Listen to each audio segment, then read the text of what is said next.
Quickly, I think within the first 6 months of being a software developer, I think I realized this was not something that I saw myself doing long term. It takes lot of self-awareness to identify your strengths, figure out the role which actually suits your vibe. First month is amazing, but how do you carry forward that same kind of experience throughout their time while they're working in that company? A lot of people, see my social media posts and they're like, "Oh, you're having so much fun." How do you track these metrics? Like, this is more about their satisfaction and impact oriented, right? When it comes to fun activities, we like to keep it open and not push too much. But when it comes to other kind of activities where it's directly related to the job and the role that they're doing, we definitely do a hard push there. Do you think HR role is only for extroverts?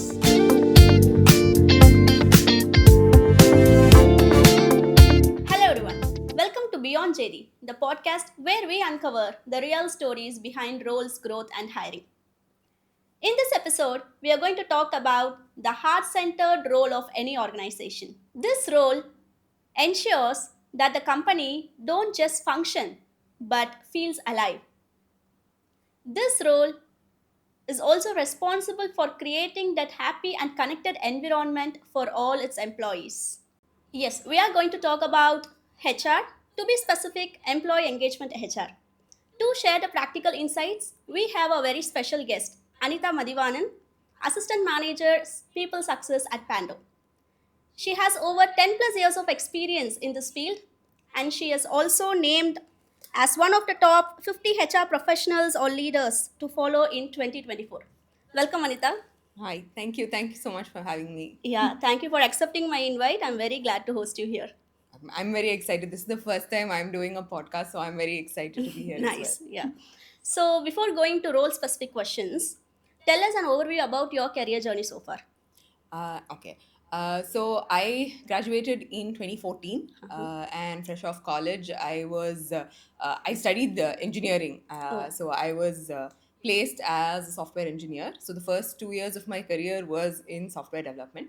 But quickly, I think within the first 6 months of being a software developer, I think I realized that this was not something that I saw myself doing long term.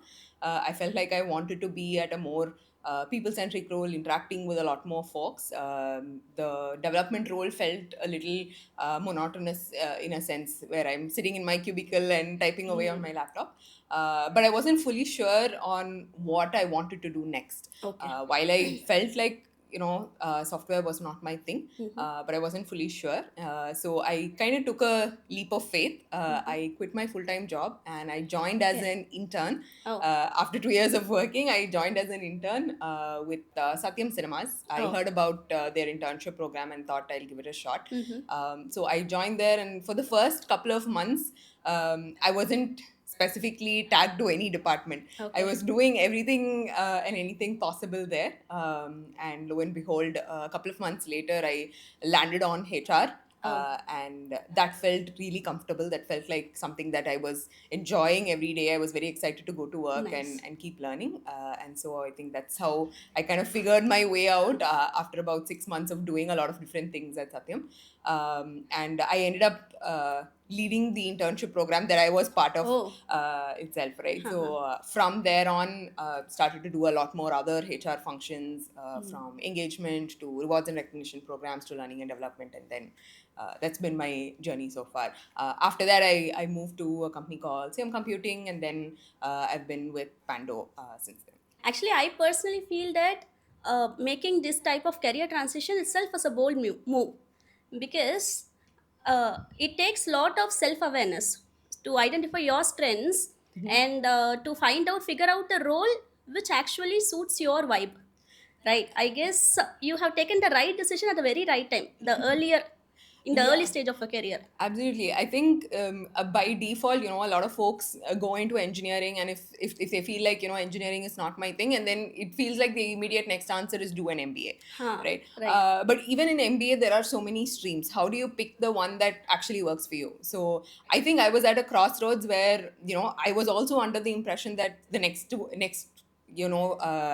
practical move is to do an MBA. But what if I do an MBA, spend 2 years, spend a lot of money, time, energy doing the MBA, and then I go for my next job? And what if I have the same repeat of what happened after engineering, right? What if I don't enjoy the day to day? Like, the learning that we have in college is not necessarily the same as, when it translates to a workplace. Right. So only if you really experience it will you know if that's your thing. So I wanted to do that step first before I did an MBA. But as life happens, thankfully, like the stars aligned. So while I was doing my internship, there were full-time opportunities in HR itself in Satyam at that time, and therefore I applied and became a full-time HR. So till date, I don't have like a MBA degree per se, but then I think I've made up for it in enough experience by now.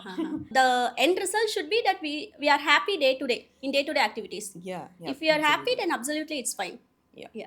About employee engagement HR, can you tell how does your typical day look like? Like, what are the kind of activities you handle? What are the responsibilities you have? Can you elaborate on that? Sure. Yeah, I think a lot of times the perception when you think about employee engagement is that what we generally see or what folks generally see, right? It's like fun Fridays, a lot of Yeah. activities, a lot of fun engagement, team outings, dinners, right? But I think that's what people see the most, and they think that's what all of engagement is. But I think engagement is much, much more than that. An employee being engaged at work doesn't just be limited to the fun activities or the social activities that happen at office, but it's far beyond that, right? What makes an employee feel like they really belong in an organization is not just limited to the friends that they have or the peer group or the fun activities that they do. Sure, that contributes to some part of it. Let's say during onboarding on day one you give them like a nice fancy kit, and it's nice to have. You brag about it to your friends, you post pictures of it on social media, on LinkedIn. It's great, it's part of a day one experience. But how do you sort of carry forward that experience as they work as well? So the first day is amazing, first month is amazing, but how do you carry forward that same kind of experience, that same kind of feeling throughout their time while they're working in that company, right? And it doesn't come just from once a month or once a quarter kind of engagement activities, but consistently doing other things in terms of learning and development, in terms of ensuring they have career progression, in terms of any queries that they have, any concerns that they have, how soon are we able to address that and fix all of that. All those things come into ensuring that that person feels fully engaged, fully valued, fully heard, and they're happy at the workplace. Typically, what my day would look like, of course, a lot of time does go into planning all of these engagement activities, but ensuring it's an equal balance of all of these things. Okay. So we work on like an annual calendar, or if an annual calendar is a lot to plan, at least we do for sure have like a quarterly calendar that we put together.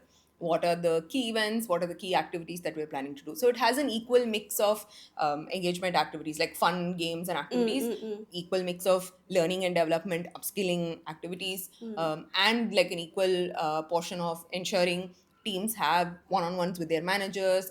Is the HR team having regular check-ins with everybody in the team? How are things going?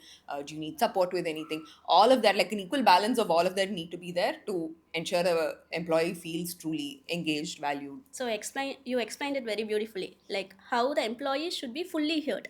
Yeah. Right. So yeah, when we see in social media, right, we see only all the positive things, all the fun part Yep. about fun, laughter, energy, everything, all positive things. But I know that there is a lots of challenges you face behind the scenes, right? Yeah. One thing which pops up in my mind now is about the participation. Because employees feel hesitant to participate or feel uncomfortable to come up and participate in your activities. Yeah. So how do you tackle that, or what are the other challenges you face? Can you explain about it? Yeah, sure. Like you rightly put, right? I think a lot of people, see my social media posts and they're like, "Oh, you're having so much fun. Your job like sounds so fun. It looks very fun. You're always going to some event or the other." Right? Sure, of course, that's the parts that I can share on social media, but there's a lot of background work that goes Right. behind that as well. In terms of planning for activities and engagement, right? I think one thing to drive participation is you shouldn't think of it as just that day's event. there's a lot of pre-work that happens going into it. And I think one good factor to do, like one hygiene check to do, is keep employees informed a lot in prior. Like if we are going to do like a quarterly calendar, inform employees that these are the things that you can expect for this quarter, so that they plan as well. It's not like they don't want to participate. A lot of times they're not able to plan their work around it, or maybe it's closer to deadlines. So being aware of what's the right time to do the event also matters. Like for example, if I'm going to do a Diwali celebration 1 day or 2 day prior to Diwali, maybe a lot of people in your team are traveling to their hometowns. So you don't want to do an event when most of your office is not there. So also understanding the pulse, understanding the demographic of your team. Are they all based in the city? Will they be able to come to office? Or do you have a lot of folks who are working remotely? Then do you do like a hybrid event? Do you do like a remote event? Or even if they are remote, then you inform a lot in prior, at least 2-3 weeks prior, so that they ensure on that day they are able to make time and come to the office and be a part of the event. So I think one aspect of it is driving up the energy, amping it up, saying, hey, this is going to happen, this is going to happen. You do like a small trailer, teaser, get people interested to even come and participate, right? That is one aspect of it. And planning it at a time that's convenient for everybody to come and participate as well. Keeping them in mind, keeping their schedules in mind as well. On the day of participation, I think it's a more of the more you do it and keep gathering feedback. So I think the first time you're in an organization, you may know some of the members in your team. You may not fully know what they like, what they enjoy, what kind of activities, or how open they would be to participate. The first, I think, 1 or 2 times is like sort of you test the waters. You try 2-3 activities, but keep gathering feedback after each of these events and say which of the did you like, which were the activities you like. Do you have suggestions on what we can do next? What are some things that you would like to experience? Do we bring in external experts to come in and do some sessions? Like for example, one of the things that we do is like Wellness Wednesday. So every month we ensure we have like an external expert coming in and doing sessions for us, right? And the intention is we keep introducing new kinds of wellness initiatives. So it doesn't only have to be fully like gym physical activities, but wellness can mean mental well-being. It could be in physical well-being. It could be yoga. It could be kickboxing. It could be origami. It could be painting. A lot of things encompass well-being. I saw recently you had a Zentangle art for mental health day, right? Yeah. So it could be multiple things. So what we've realized is our team likes variety. So it depends on what each team likes, right? So when we gathered feedback, we found that our team likes variety. They like doing new things, being introduced to new things. And therefore, we made it as part of our practice that every month we will have a new facilitator coming in, expert who introduces us to something new. So if there is someone who really likes that, then they can pursue it in their own time. So, but at least we spend that 1 hour a month, everybody learning a particular new skill. And nobody is necessarily an expert at it. Everybody's like learning it for the first time together. And that sort of brings the team to participate, right? It's something new, we've not heard about it, or, and we ramp up the communication on that and say, hey, we have this new expert coming in next week. So ensure you block time, make time in your calendar to attend this session. So that's what has worked for us. Keep getting like feedback and then introduce that in the upcoming session so that the participation gets better. But I would say for anyone who's starting off new, right, you can't expect 100% participation. That's the ideal case scenario is what I would say, right? To whatever extent, to whoever is participating, as long as they enjoy it and they have great engagement during that time, I think that's the success metric we go after. Sure, having as many people participate is a good thing, but I wouldn't keep that as like a North Star metric. More people participating doesn't necessarily always mean it was a great experience. Even if it is 15-20 people participating but they had a great time, then that's good enough, because then those 15-20 people will go and tell others saying, hey, I participated in this event, you missed it, I participated and it was great. And then that creates in a way like FOMO for other people to come and participate the next time, right? So when it comes to employee engagement activities, fun activities, I would say keep getting feedback and keep building up on it, understanding the pulse of what the employees and their teams really like. Nice. But when it comes to, like, say, other kinds of engagement, when it comes to learning and development, or when it comes to, any upskilling activities that we're doing, there we definitely push for participation, right? There you want 100% participation. There I don't want people dropping out or thinking, do I want this, do I not want this? If it's going to help them in their role, if it's going to help them with, in terms of performance, in terms of productivity, there we definitely want participation. There, yes, we do the same kind of ramp up, but there we insist a lot more from their teams, from their managers, from their leadership, to sort of also reinforce saying, hey, this is going to really Right. improve your career, and we really want you to participate. And then maybe giving certificates out of it, and making it more tangible for them, really helps in terms of participation. So different kinds of activities warrant different kinds of efforts to Yeah. ensure participation. But I think when it comes to fun activities, we like to keep it, keep it open and not push too much. But when it comes to other kind of activities where it's directly related to the job and the role that they're doing, we definitely do a hard push there. So as you said, you keep bringing, innovating the activities so that people will also be curious to Yeah. get to know what is happening and they will be coming. Yeah. Huh. Something interesting that they've not seen before, Correct. and then so that piques their curiosity and they Right, want to right, come right. and check it out. So just digging it deeper, how do you track these metrics? Like this is more about their satisfaction and impact oriented, right? Yeah. So how will you be tracking this metrics? You will be having any special tools or? Yeah. So we use, one is, of course, just word of mouth, just checking in, right? I think it's one very important thing to have your eyes and ears open on the floor at all times, and keep checking in on the day of the event. As soon as the event is over, ask a couple of people like, hey, how did it go? What did you feel? Did you think it was good? And then also we have, formal one-on-ones and check-ins that I do with all the different teams, from engineering to product to all the teams, right? So even during those check-ins, asking, hey, so last month we had this event, so what did you think? Do you have feedback for us that we can do better? So that is directly checking in with them. We also do regular surveys, quarterly surveys, or at least once in 2 months we run surveys, pulse checks on, asking them, how would you rate these events? Okay. So last month we had 1, 2, 3 events. How would you rate them? Did you feel engaged? What are areas of improvement that we can do, so that we can implement that in the next session? Okay. So those are ways in which we keep collecting feedback, and they give us sort of like a score and a rating. So it sets the benchmark for us to then keep improving on that score. So the main objective of conducting these activities, right? It's about making the employee feel connected to the organization, right? Yeah. So more than conducting these activities, I feel getting to know about their grassroots problems and rectifying them is more important, I feel. So how Yeah. do you build the trust for employees to open up to you? Yeah.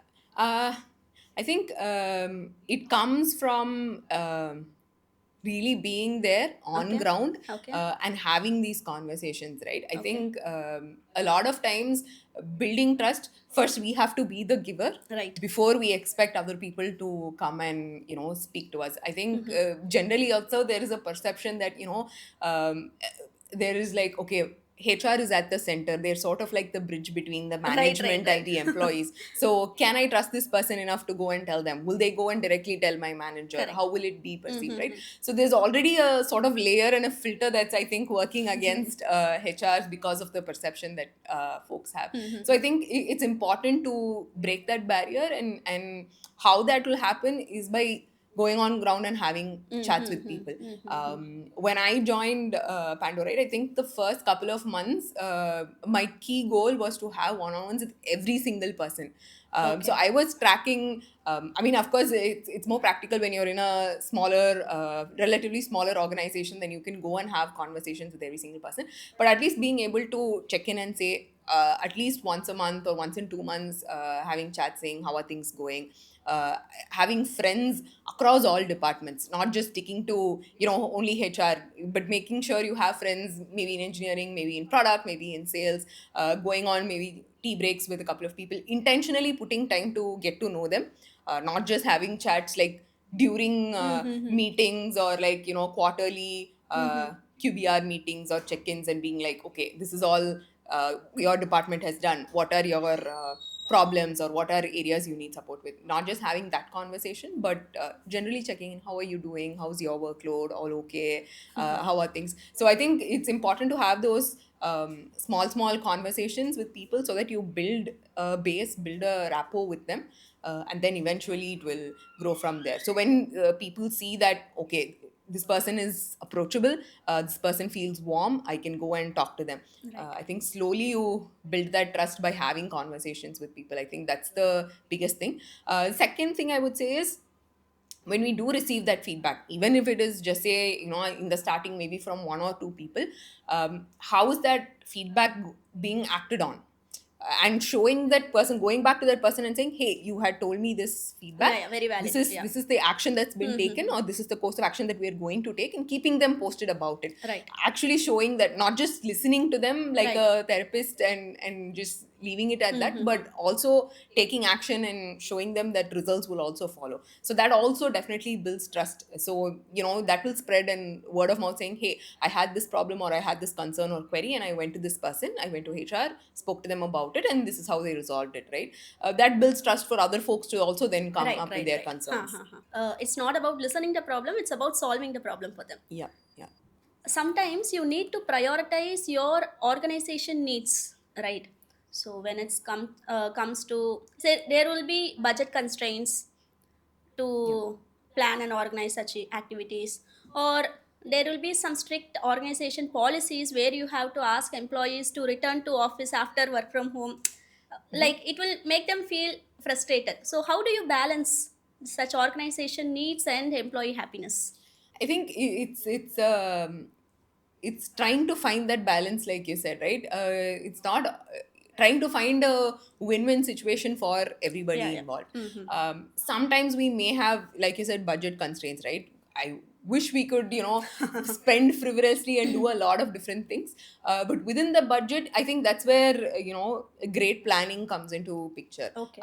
Within this budget, how can we make it memorable? It doesn't always have to be, fancy gifts and fancy decor and a lot of different things. But within the budget that we have allocated, how can we make it memorable? How can we make it more wholesome? At the end of the day, people want to connect with each other. Right. And engage with each other, right? And whether it's at a fancy 5-star hotel, or we can do maybe a little lesser budget hotel, or we do it at office, but we have catered food served at the office, right? We make choices based on the budgets and the constraints that we have, but always keeping people at the center as what's the end outcome that we want out of this engagement, right? We want people to spend time with each other, have a great time, create memories, and as long as we're able to do that, we find creative ways and solutions. So do we do this vendor, do we do it that vendor, or Right.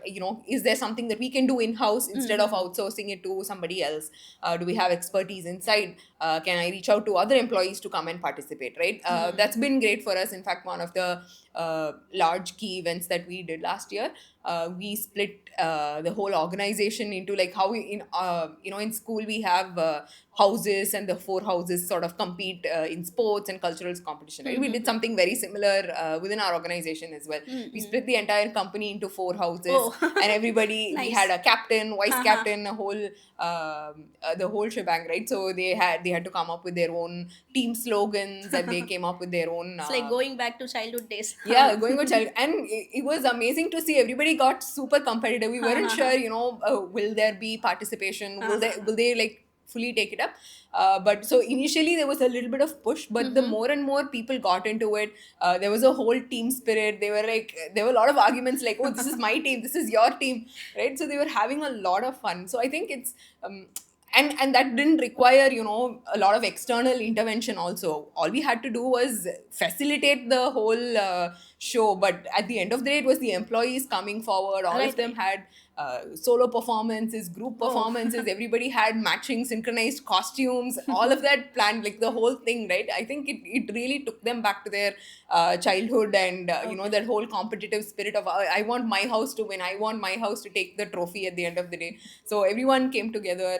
So that was one of like the key memories. I'm sure a lot of employees that we speak to, and when I'm talking to them, when they're celebrating like their third year anniversary or fifth year anniversary, right? And we ask them, what's been some of the most key milestones or like key memories from the organization. That's definitely, that year celebration is definitely one of the things that comes up for them as well. So I think being able to be creative and they keeping people at the center. How do we get them to really connect? How do we get them to really participate and enjoy each other's company? That's what's key. And you just have to be a little bit creative, look at ideas, and of course it's good to have a nice set of network, a nice set of people as well, even as HRs, right? A lot of folks in HR startups, especially if you're working, the team of the HR function might be relatively small. So it's good to have friends or networks in other companies as well, so we can share notes and like, hey, this is what worked in my company, what are you guys doing? Are you doing something different? Maybe we can learn from each other, share notes, and I will try this, you try that. So that also really helps. So sometimes, because sometimes you run out of ideas at some point, you're like, oh my god, I feel like I've done everything. What do I do next? So having a good HR network, peer network also helps when it comes to planning different kinds of activities. Nice. So for the question, it's about making that balance win-win for both the group sets. Yeah. Right. Yeah. So in terms of balancing organizational needs and then also matching HR employee happiness to that, I definitely think making people sort of understand why it's necessary. A lot of times I think if it comes down as we just want employees to return to work. But why do we want employees to return to work? Perhaps we see, maybe there's a dip in productivity. But it's also being able to tell the organization that, hey, there is other ways to also solve this problem. Not just, bringing employees back to office. That's one way to maybe solve the problem so that you can keep a closer eye. But that could also end up making people feel like they're being micromanaged. Right? So then that brings up the question of trust. Right, I'm working from home, I will get the job done. Right, so being able to communicate that, if are there other ways to solve this problem, if you feel like that person is underperforming, then let's have a formal conversation with that particular person, set some goals, set some expectations, and say, hey, this is where we want you to be operating and performing at. But we feel like there's been a slight dip. Maybe there's something else going on with the employee. Maybe there's something on the personal side that's distracting them, or maybe it's a new skill or whatever that they're sort of struggling with, and if they need support, whether if it's they need a little bit of upskilling, a little bit of training there, whatever it might be, right? I think that's how it should be approached, instead of sort of organization enforcing and saying, hey, this is our solution to it and we want everybody to abide by it. But also come back with reasoning saying, this is what we want to do and this is why we want to also do it. This is what we think, this is a problem that we're having and we think this will sort of solve it. I think being able to have that transparent conversation with the employees, trusting them with information, also really helps, because they're also equal stakeholders. Not just looking at the leadership and the management as stakeholders in the organization, but all employees as equal stakeholders, right? So having transparent conversations with them saying, this is what's working, this is not what's not working, and also having them given inputs and insights. I think solutioning can't happen with just leaders or managers in a room, or just HR in a room thinking this is going to solve the problem, but also having people, employees at the end of the day as part of the conversation and say, this is a problem that we're having, this is what the solution that we are leaning towards, do you think that that will work for the rest of the team as well? Also involving them in the conversation, because at the end of the day none of these HR initiatives are going to work, because end of the day it's all for the employees, right? So it can't be like we made the decision and sort of enforce it, but have them as equal stakeholders and have their buy-in as well in whatever initiative or whatever solution that we're rolling out for the organization. It's about a proper conversation, right? So just curious, every organization have their own set of cultural vision, right? So how do you ensure these culture and values are embedded in your employees' routine? It's not just in the papers, but actually employees are following it. How do you ensure it? I think very nicely, but I love this question, right? So all organizations have like a vision, they have a mission statement, they have like 5-6 values. It's all framed, hung up in the office. But how does it translate to everyday routine? How do we ensure that that's what's displayed on the ground as well, right? One of the things I think works really well is it has to be top down. Okay. From managers, from the CEO, from the leadership team, everybody displaying those values, and basically leading by example, right? You can't just keep preaching it and saying this is how I want you to be, this is how I want you to be, but rather managers showing and leading by example through everyday things, whether it is the way they run their meetings to how they even show up. If one of the values being, or if one of the cultural habits that you want in your office is to be, everybody should be on time. If there is a meeting scheduled at 10, I want everybody to be there at 9:55 itself, and not like come in and try and log in at 10.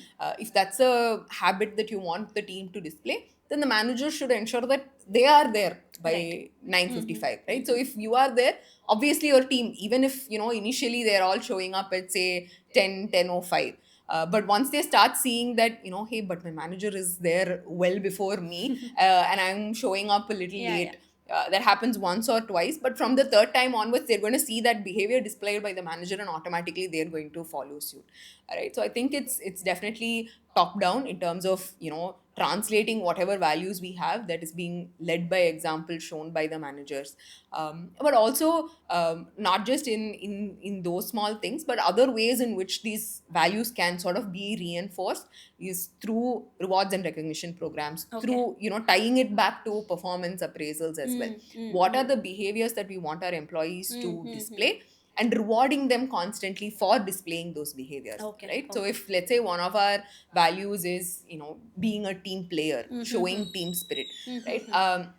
So then reward an employee on a quarterly basis for great team spirit being displayed, or if that person is being extremely collaborative, helping the team, reward them for that behavior. That way it's positive reinforcement for that particular employee, but also all others are seeing that this is the behavior that's being rewarded. Therefore, maybe then I should also do that, and then I will get this award next time, right? So that sends a clear message that these are behaviors, traits that we want people to display on an everyday basis, and this is what's being rewarded. The same thing, you tie it back also to performance appraisal, annual appraisal. So when you're having that discussion, say these are our 5 organizational values, you've done fairly well in all of these 3 things. Maybe in the next 6 months to 1 year, you can focus on these other 2 as well. We want you to show up a little bit more as more authentic, or maybe we want you to show up a little bit more assertive or decisive, or maybe be a little bit more of a team player, step back from being an individual contributor and take up more team leading responsibilities. So tying back all of these values, just not having them as part of your induction deck or website, but then how can you tie it back to everyday things that they do, from performance to project reviews to everyday habits like showing up for meetings, and how feedback is being given and received. If we want employees to be open, transparent, and vulnerable, I think the same should be displayed by managers as well. They are also being open, transparent, and vulnerable. I think a lot of times people say, how do we build culture, how do we like what are signs of a great culture, right? It's a very vague topic. It's a topic that everybody likes to talk about, but it's also a very vague topic on how do you put your finger on say we've got a great culture. It comes from all of these everyday small habits, right? So I think I can think of one example where when I joined when I was making a switch from one company to the other. So when I was in the new company, I wasn't like fully sure as to there was a situation where I was fairly new to the organization. I think it was just about a month in, and I needed to take like a leave for a family engagement. But I also had a deadline on a particular project that I needed to finish and give an update. So I'm like, do I take the off? But if I take the off, will my team perceive me as I can't trust her, or she doesn't finish things on the deadline, or maybe she's a slow worker, right?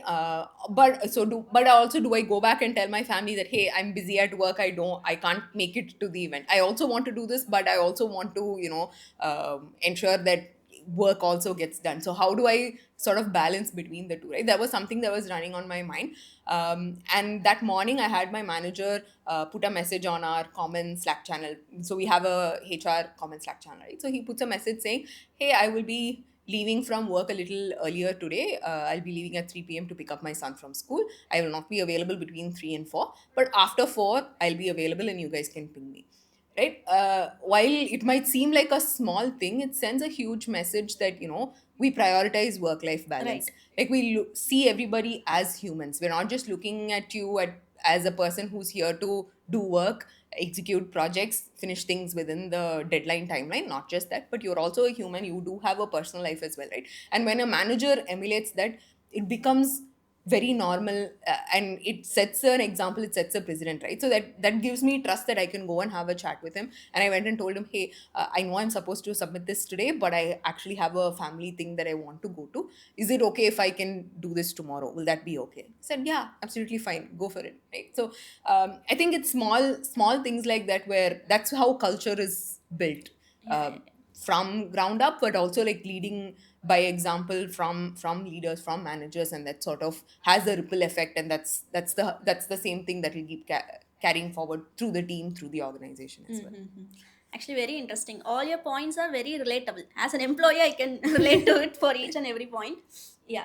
So, as you said, as we grow up the ladder, like as we leaders have the huge responsibility also to lead by example, so that Yep. their followers, Yep. like they will follow them. Yep. Setting an example is very important, right? Yep. Let's say I'm a fresher. Yeah. I need to get into HR role. Okay. I guess employee engagement is just a part of one specific HR Aspect of it, right? aspect, right? So, what are the other aspects? What are the other different functions of HR, other departments of HR? Right. Yeah. So a lot of folks, at least I think at the entry level, start off with talent acquisition. That's like the gateway into the organization, Okay. right? So getting fresh talent in. So a lot of folks in HR maybe start off with talent acquisition and sort of work their way into other functions. So that's one way to go. Okay. Starting off as a recruiter, Okay. and then you sort of build your skill set. Otherwise, you can also start off as a HR generalist, Okay. where you're doing a little bit of operations, engagement, and employer branding, right? So when it comes to operations, it involves onboarding of new employees. So once talent acquisition brings the new joiner on board, it's your responsibility to handle their pre-onboarding, their onboarding process. How does their first day look like, first 30 days look like, first 60 days look like, helping them set them up for success, new joiners. And then, of course, the offboarding process. Let's say an employee leaves the organization. So, what are things that they need to do to help with the transition, in terms of training, in terms of their exit interviews, exit formalities, things like that comes into picture. Then there's employee engagement. You have we put in a calendar for every quarter, at least annual or half yearly or an annual calendar, and then you do a lot of engagement activities around maybe well-being, fun activities, all of that, celebrations, festivals, all of that. Another aspect is key, which I think definitely in some way or the other, I think every person in HR is involved in that, which is learning and development. Okay. Right. So learning and development not just embodies or encompasses specific training programs, like a one-day training program, like a one-day workshop or something like that, where they come learn a new skill and go. But also part of it is planning career progression. So today the employee is here. How do you ensure, when, let's say you have an employee who's been with the organization for 2-3 years, how do you ensure that an employee feels like I've improved from what I was working on from last year to this year, that my skill set has improved, I have grown as a professional, and I can also see potential for myself to grow in the next year as well in the same organization. Only if they see that potential of growth for themselves and the organization is also growing and I'm able to grow along with the organization, only if they see that potential, they will continue to work in that organization, right? So Right. are we able to facilitate those opportunities for them? Are we able to facilitate that growth, putting career plans, progression plans for everybody? All of that also comes under learning and development. And then there is a final aspect of employer branding. Okay. So that is the aspect that most people see on social media, right? What are things that are going well in the organization? Being able to showcase that and say, how do you bring that culture? So culture, for people who are in the organization and experiencing it day in and day out, they know what the culture is, right? But how do you tell that story to people outside as well? And how do you attract talent? How do you get new people to also feel like, hey, this looks like an amazing organization and I want to be a part of it, right? So being able to tell our internal story to the outside world of projects that we're doing, of opportunities that are there, of the great work-life balance, of the great benefits that the organization offers. How are employees feeling? Do they feel happy? Do they feel valued, heard? All of those things, being able to showcase the entire story, the culture of the organization, is employer branding. So that is also an aspect. Typically now, from what the HR role was maybe 10 years ago, we're ideally seen as like a support function, that a lot of decisions are made and then HR sort of helps in executing those decisions that are made, right? But now the role of HR has evolved to becoming a HR business partner. Nice. Right? So we have an equal seat at the table, at the leadership table, and when business decisions are made, we are also able to give in insights and say, this is what the business is going towards, and therefore are we workforce ready? Do we have enough talent? Is the existing skill set matching where our vision is going towards? So based on that, we're able to make decisions and give advice and say, we start planning 6 months ahead, not as like a like an after effect of, okay, this is happening, so what do we do? But rather be preemptive and proactive and say, this is going to happen, and so we will prepare ourselves much better. So we will start upskilling. So if, let's say, this is the skill set that we want, with AI coming in, with so many new tools coming in, how do we prepare ourselves? How do we equip ourselves much better to be able to cater to that?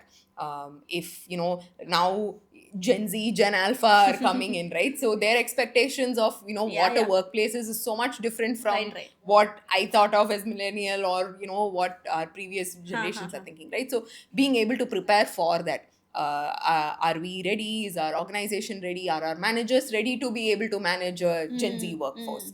How do we equip our managers to deal with that? How do we set expectations for Gen Z on, this is, yes, we want to have fun, we're cool, hip, all of that, but also we want to ensure you are performing at the levels that you are expected to perform. How do we bring in the conversation of accountability for them? How do we set expectations? How do we track their progress and set them up for success? So all of these things come into picture, and I think the HR role has evolved from being an executioner, or like but to now becoming a much more of an advisory role as well, preempting and advising, and an equal partner in the business. It's moved from more of a admin functions to a more strategic role. Yeah. Right. So I guess HRBP is more of a strategy related role. Yes. And I guess more of senior person only can become HRBP, right? Not a fresher. Yeah, ideally at least 2-3 years of experience in a particular function or at a generalist role, and then you evolve into a HR. Okay. Now we are going to move on to myth bursting ground. Okay. So I have two major myths about HR. I'll tell you what the myths are. You should just tell yes or no, and then provide your explanation. Okay. Yeah. So the first one, do you think HR role is only for extroverts? No, I disagree.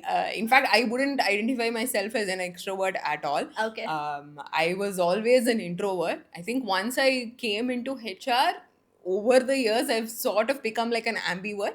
But I would definitely not classify myself as an extrovert. I don't think at all. I think the most important skill to have as a HR is to be able to listen, to be able to pick up on social cues, to be able to pick up on problems and see, where people are finding things that are working for them, pick up on things that maybe these people may have some concern, maybe I should go have a chat with them, right?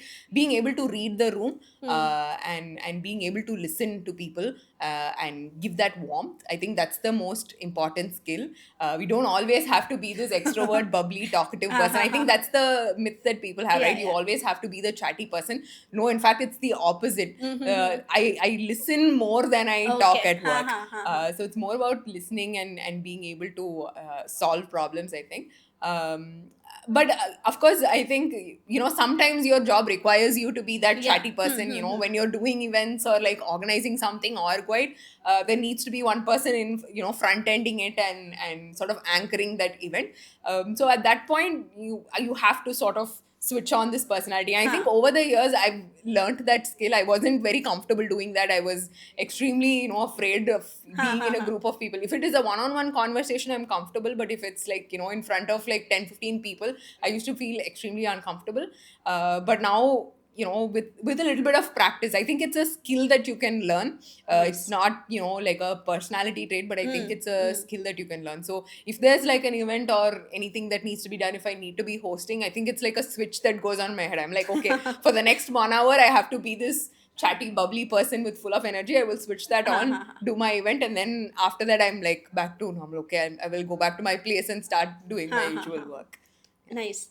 So it's all about having the genuine interest in the role. If you have the Yep. genuine interest, you will automatically learn. Yeah, these you will skills. pick up the Yeah. skills that you need for it. Very nice.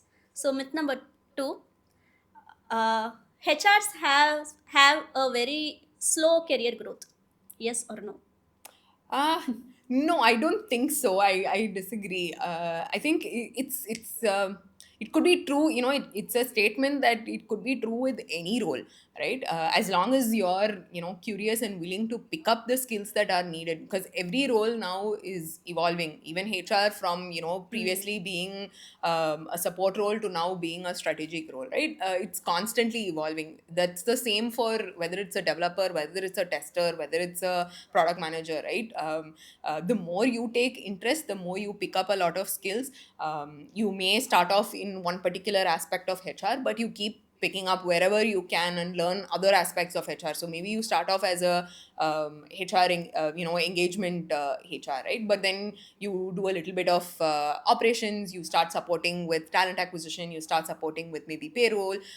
Maybe you take an interest in employer branding, right? Whichever interests you, whichever you think you find interesting, and you think you have the skills already. Like for example, a lot of younger folks are already super tech savvy. They do amazingly well when it comes to engagement and employer branding, right?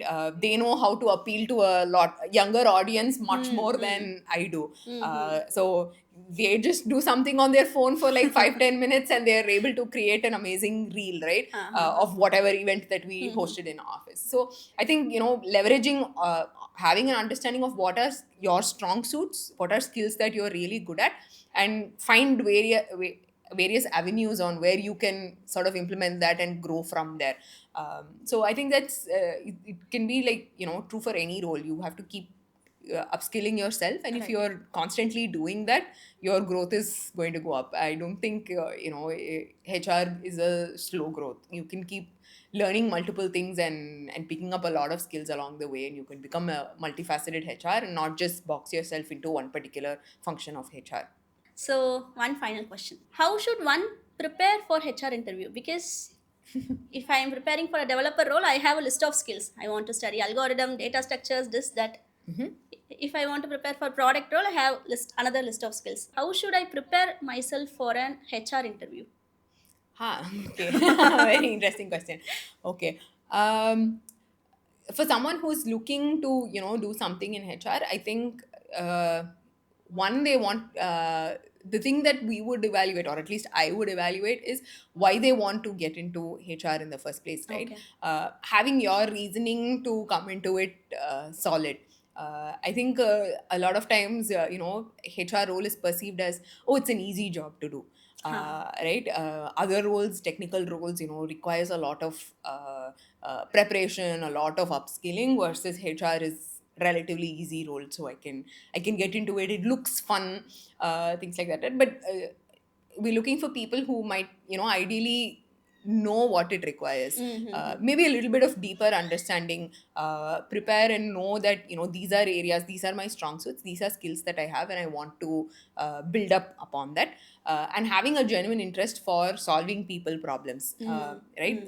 Being able to show examples of, these are some things that I've done in college, or these are some of the internships that I've picked up, these are some of the projects that I've picked up, and these are some of the problems that I've solved, right? Not just be like, hey, I like talking to people, I like networking, I like to be the chatty one. Because, a common misconception that I see with, fresher folks coming in is they're like, yeah, I'm a people person, I love talking to people. In fact, it's the contrary, right? When you're in a HR role, listening is the more key skill to have, rather than being able to talk a lot. So are they able to be perceptive? Are they able to pick up on social cues? Are they able to read people and understand problems and be able to solve them? Give me an example of, a problem that you've solved recently with your friend group. Have you done conflict resolution? Things like that. Being able to be in touch with people, bring that warmth, and get answers out of them and solve problems. I think that's the key aspect to look at. And so most interviews are, around understanding that person. Are they being authentic? Are they being transparent? Are they able to handle pressure in a way? Because a lot of HR conversations are uncomfortable conversations. The moment I go and tell an employee, or like I ping them saying, hey, I want you to talk, no matter how many times I've spoken to them, no matter how many times they've seen me, the moment they get a ping from HR, they're like, "Ayyo, idachu prachneya HR, idachu enna solunga." So there's a constant, there's an immediate, feeling of, oh, am I in trouble? But a lot of times it's also having difficult conversations that you don't typically have, right? We what people generally see is all the fun engagement activities, but maybe, having a performance review conversation, somebody is not performing at the level that they're performing, so being able to give them objective feedback, and it's not always going to be taken with a smile on a face, right? So they are going to be upset. So how do you have that conversation with them? How do you, let's say, within your team or within another team, you have somebody who's maybe saying something inappropriate, or maybe making somebody uncomfortable, or made a passing comment. How do you go and tell them, saying, hey, this is not a behavior that we want to display, and we just want to let you know that that's not okay? How do you how do you call that out? Being able to feel comfortable enough to do that, right? Those are difficult conversations to have, and can that person have that? So show me examples of you doing that within your friend group, within your, maybe your parents. Has there been a difficult conversation that you've navigated, you've had?